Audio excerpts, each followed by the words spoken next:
our speakers from Germany, Markus Weinbrenner and Anine Linder, there, on why Germany needs talent and with a couple of concrete cases on what the country is doing to address this. Markus is member of our board of directors, and when that task doesn't consume his full time, he also has another job as managing director of the Chamber of Industry and Commerce in Offenbach, representing around 35,000 companies, German companies.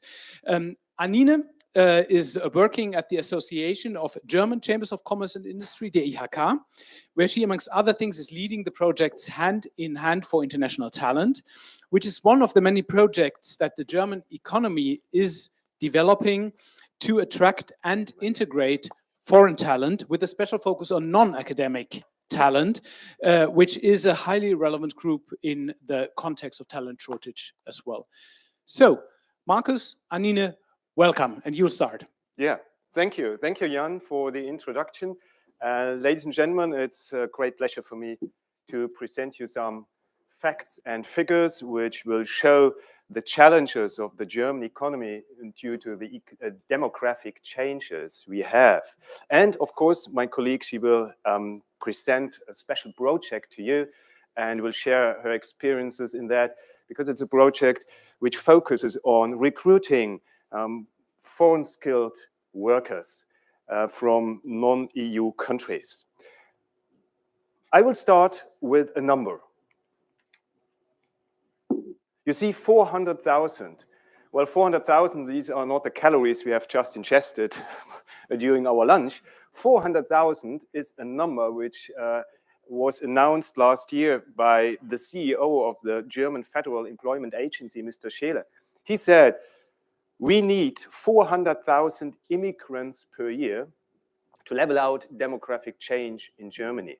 400,000, that's a huge number. It's a balance of the immigrants and the emigrants. 400,000 on a net basis we need immigrants to level out the demographic change. And the problem is, what lies behind it, that we are running out of skilled workers. Germany is running out of skilled workers. And this has been confirmed as well by various surveys we have carried out, that the shortage of skilled workers and is really the greatest threat to our economic development. According to a survey of the Association of German Industry and Commerce, as you can see here, on the left-hand side of this chart, every second company reported that they are at least partially unable to fill vacancies in the long term. 51%, you see it. It was in autumn 21, this survey. There had been a slump during the corona pandemic. As you can see in 2020, that were only 32, but now we are already above the level of 2019.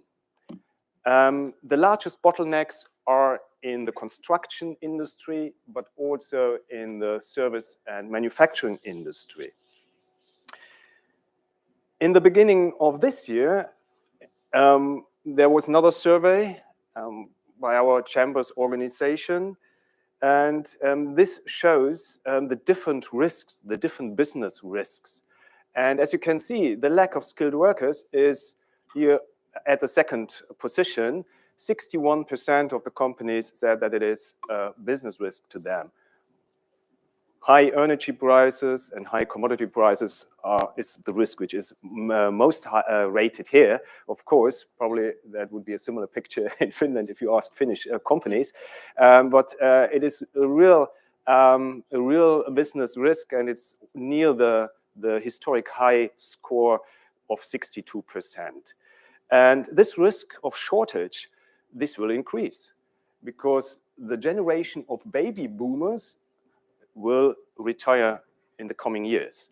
And on the other hand, there is a high demand for specialists, in the fields of IT, in the field of digitalization, but also we need skilled workers for our modernization of the infrastructure and for building up our renewable energy.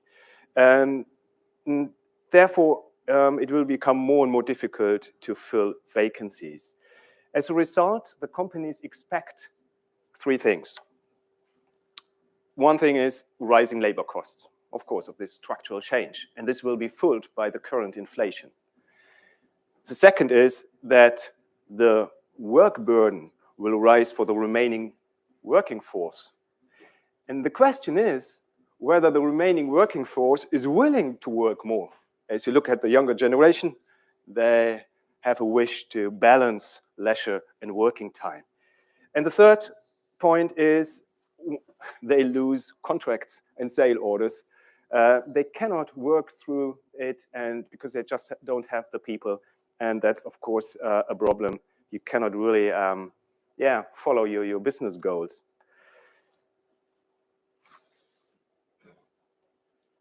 As you can see here in this diagram, this is the survey of autumn 21.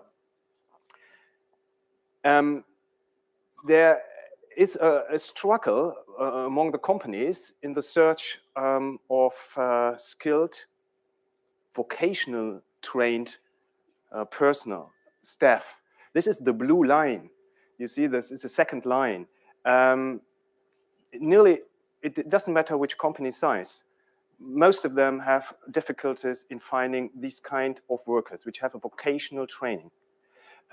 Except the bigger companies with more than 1,000 employees, you see there it's the opposite. These companies have more difficulties in finding academic staff, academic trained workers with a university degree. This is the green line, the light green line. But what makes it so important, this vocational training or these vocational qualified workers? As you know, vocational training has a higher reputation in Germany. Maybe not as much as it is in Finland. I know university degrees also have a higher reputation, but the chances to get jobs in Germany with vocational training are immense at the moment.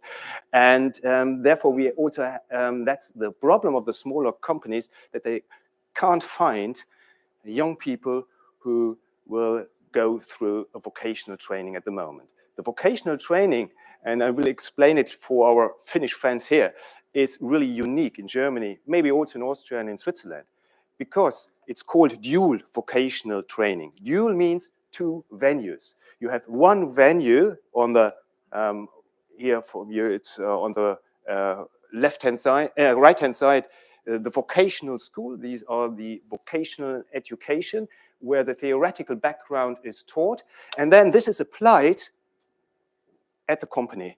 That's the second venue of education. And usually they go for 2 days to the school or 3 days, and then the rest of the time they spend with the company. So they are trained at the company, they learn the processes, they are integrated, so that at the end of 2 to 3 years training, they usually get, after their examinations, a working contract. But what these apprentices get is as well recognition. They get an examination, a qualification which is recognized. I mention that because this has also something to do now with the next point. Here you see once again different strategies and responses of the companies. We have just focused on this orange circle, vocational educational training, and now we switch to the red one, you see, which means migration of skilled workers from foreign countries. And obviously there are different sources. One source is you try to hire workers within the European Union. But as we heard in this morning, everyone does it here. All the countries face a similar challenge. So it is a zero-sum game. It doesn't really help us as all countries in Europe. The second source are the people who are already in the European Union, who came here as refugees. And I don't know the experiences in Finland, but in Germany, 2015, I mean, there was a huge wave, and probably they were not all qualified in the way we needed. But the process And it took too long to integrate them into the labor market, definitely. And that's what we want now to change, even with the Ukrainian refugees. But it's a high potential. We should use it. And this is, of course, a source of recruiting. And the third one is you drive a systematic approach that you go to non-EU countries and try to find there the qualified or at least talented people who are willing then to migrate to Germany. And the Skilled Immigration Act, I come to this here, which was approved by the Parliament in 2019 and has been in effect since March 2020, is exactly something which facilitates this process. It puts this process of immigration into place, how we can recruit foreign skilled workers from other countries. For the first time, a uniform concept of skilled workers was introduced, and this concept includes skilled vocational trained workers on the one hand side, and on the other side, workers who have an academic training. Anyone who has acquired a certain qualification is allowed to work in the corresponding profession. One prerequisite is there, the prerequisite is that the qualification must be, or should be, or no, must be officially recognized. Why? Because recognition in a certain way guarantees high-level standards of qualification. And on the other hand, there's always a but. Such a process of recognition takes time, costs money, and is a barrier to the labor market, of course. So we need a more flexible approach. An approach where also workers who may be just partially qualified may enter Germany and migrate to Germany, and that they get a further training then at the company. But at least it is a good starting point. And for the smaller companies and medium-sized companies, hiring people from abroad is very often a complete new world. So they have to discover this new world yet. They need support because they tell us that it is expensive, that it takes a long time to recruit and also to integrate these people then at their workplace. And as we heard, that it is more than just the one person. Sometimes they have family. So they recognize that they have to care intensively for these migrants and these workers who are arriving from abroad.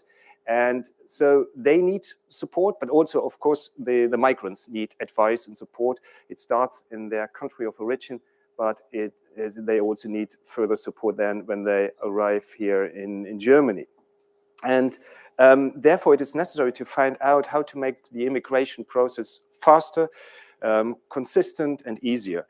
And there are several projects in Germany on the regional and also governmental federal level. There's only one project which is funded by the German government, which focus on recruiting non-academics from some selected non-EU countries. And this project is not of big numbers. It has two aims, two goals. One goal is to identify the obstacles in this immigration process and what are the hindrances.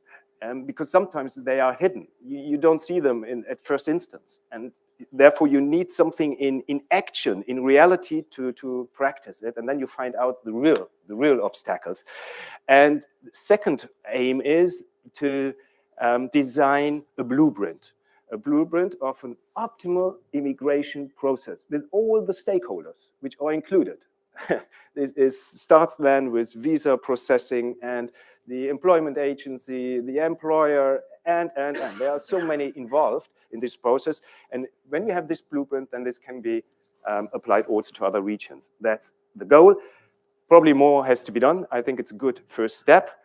At the end, we have to find and to win 400,000 immigrants. Hopefully, they are all qualified.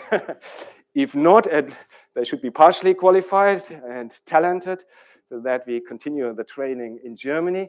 Of course, at the end, then they must match to the needs of our companies. That's the main goal. Yeah, so that was the first part, just to describe the situation and the circumstances. And now I would like to hand over to Anine, who will present you the project and share her experiences. Anine, it's your turn. Thank you.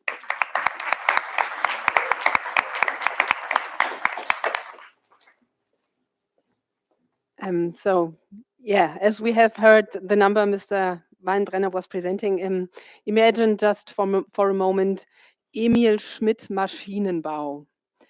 A very successful medium-sized enterprise in a thriving rural area in the south of Germany, where they, by the way, speak a dialect I would have difficulties to understand as a German. They work for many global corporations and companies of all industries, and in recent years, especially in the field of e-mobility.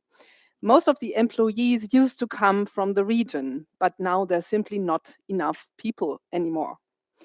So the company is in dire need of skilled labor forces.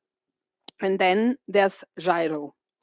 Jairo is an electronics technician for industrial engineering in his 30s from the south of Brazil. He said it's always been his dream to come to Germany one day, but he didn't know how and what would be asked of him. So as you probably can imagine, these two, Emil Schmidt Maschinenbau and Jairo, are quite a good match.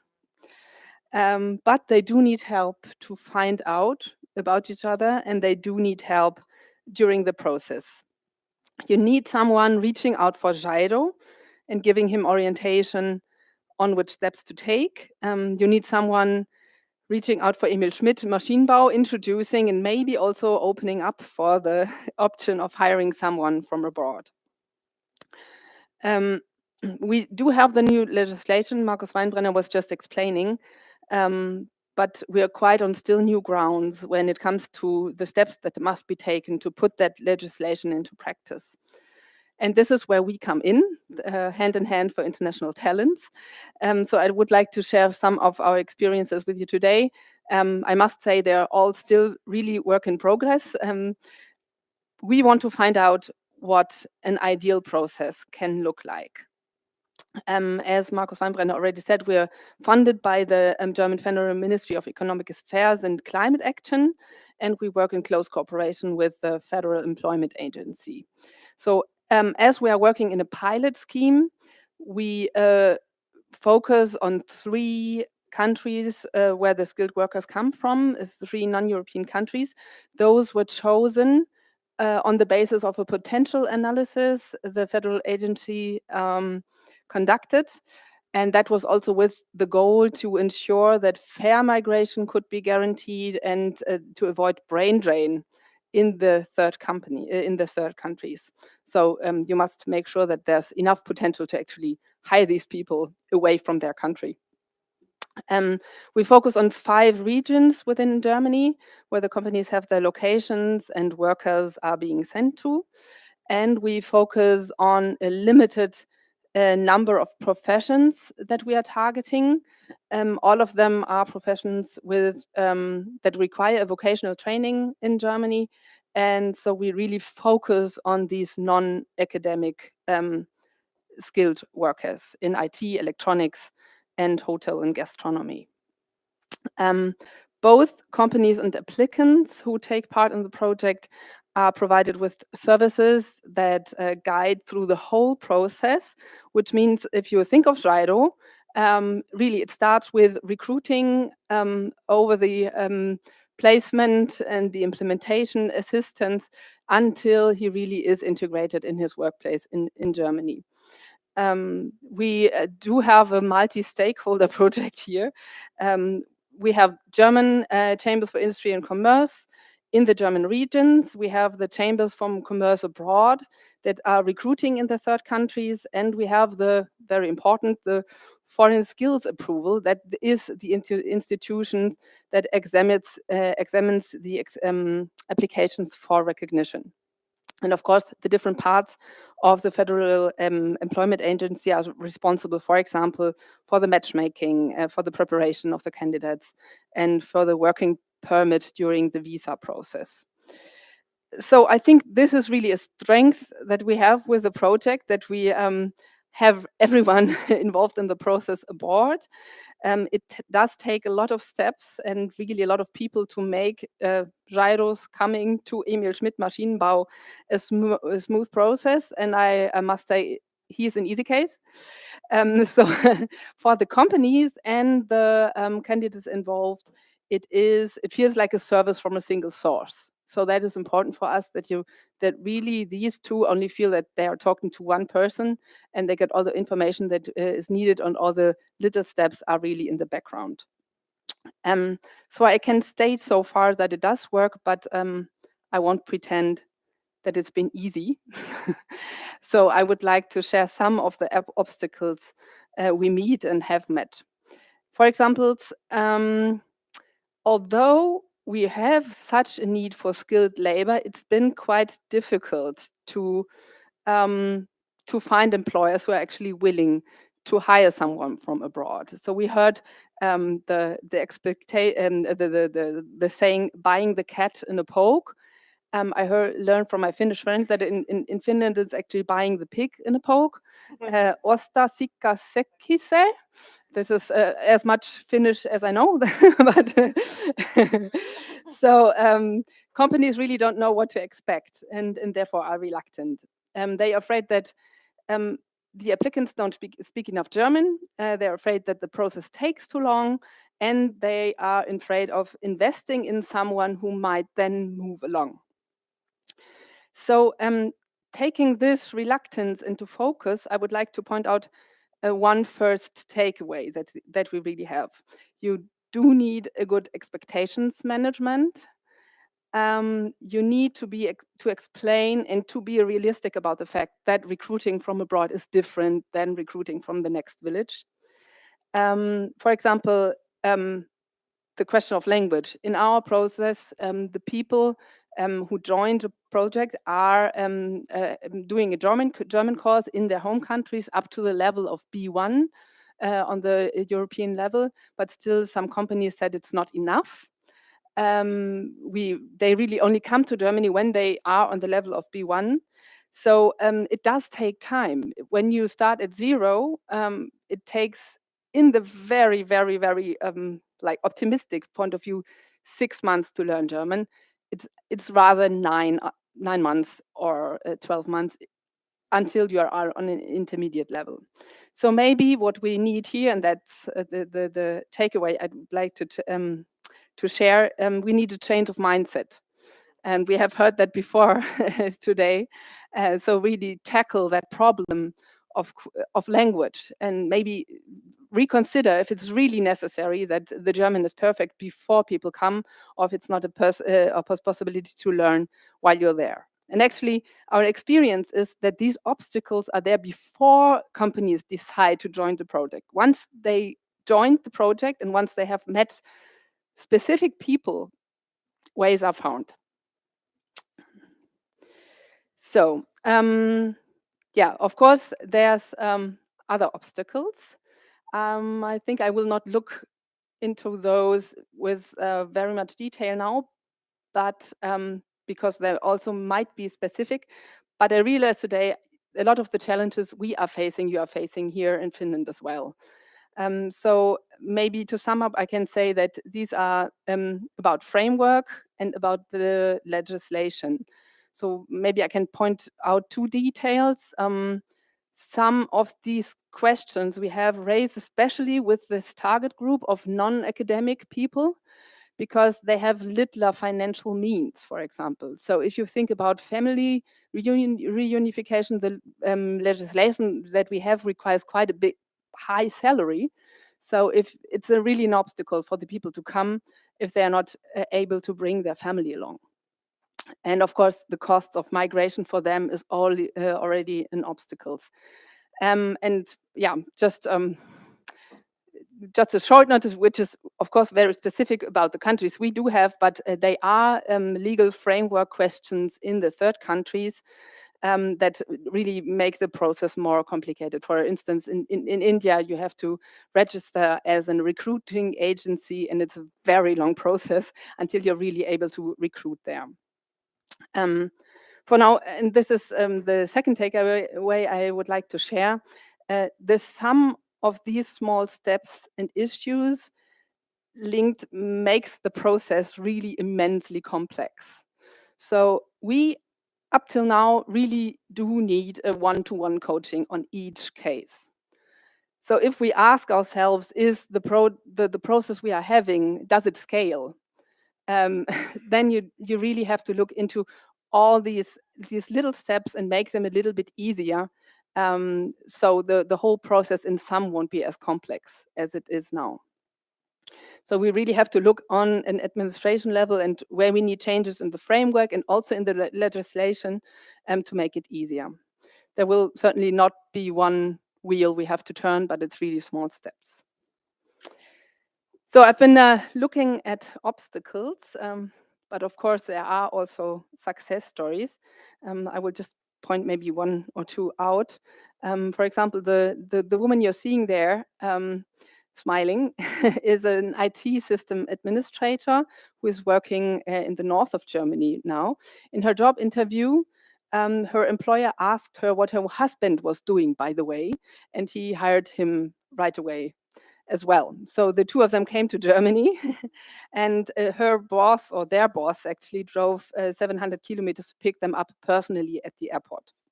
And the Vietnamese person you are seeing there, he was one of the ones who really disappointed his future employer with his German skills in the job interview, but he hired him anyway and said, okay, I'm going to give you a mentor and he's going to teach you German while you're here. And that is something that is working. So I could actually go on with quite a few examples, but but I'm happy to share them if we can talk afterwards. So I would just say that third, and for today the last takeaway, which we have heard about a lot as well. It's what we can see. It's people who make it work. On one side, we do have highly motivated candidates. On the other side, people who really want to make it happen and who do care, as the employer who goes there personally to pick them up at the airport. But the establishment of a welcoming culture is really crucial when you want to make sure that international recruitment does work. You need the whole society, as we heard today, to work on that, but really need to also to think about what local networks we need and what means to build structures that support the integration so that it's not only really individuals that it's depending on. So yeah, with hand in hand, I think we will continue to gather experiences and we're always be happy to share them. For now, I would like to close with a quote from a German writer, Max Frisch, who said, I will translate right away, we asked for workforce and it was people who came. So keeping that in mind, I think, is always probably a good guidance when you think about international recruitment. Thank you.